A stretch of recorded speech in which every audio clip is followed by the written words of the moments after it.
Hello, I am Susan Tuttle. Thank you, Tony, for having me here today.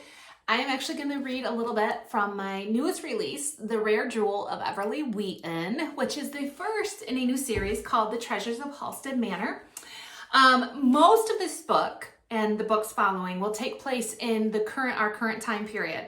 However, you'll see snippets of other time periods throughout, just a few scenes. In fact, this book starts in 1921, Vienna, Austria, just a very short scene.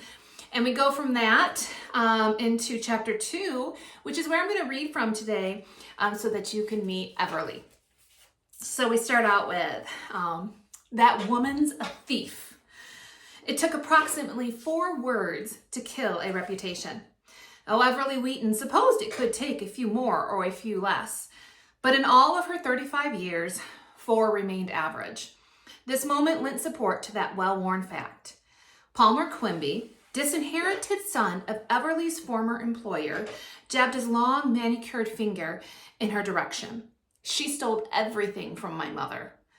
Silence spread across the corner cafe, the lone diner in this small town of Kenton Corners, Illinois, where moments ago the clink of dishes and hum of conversations had filled the air.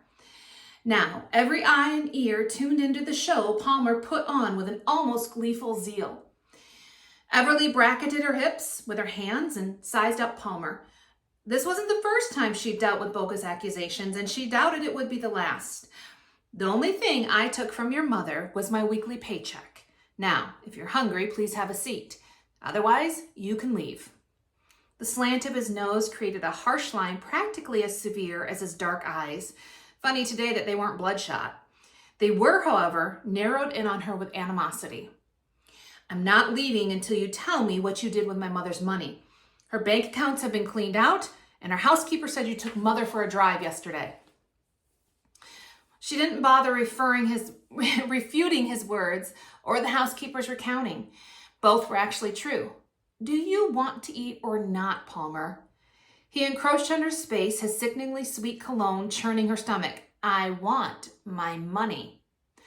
You mean your mother's money? If they bottled up her saccharine sweet tone, it would rival the scent he wore. Red blotches marred his cheek and neck.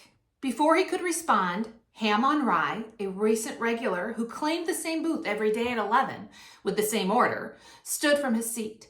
Everything okay? Everleigh glanced across her shoulder to the dark-haired 30-something who studied them from both from behind. She assured him with a smile. It's all good, then blinked to Palmer. I don't have your mother's money. If you want to know what she's done with it, I suggest you ask her.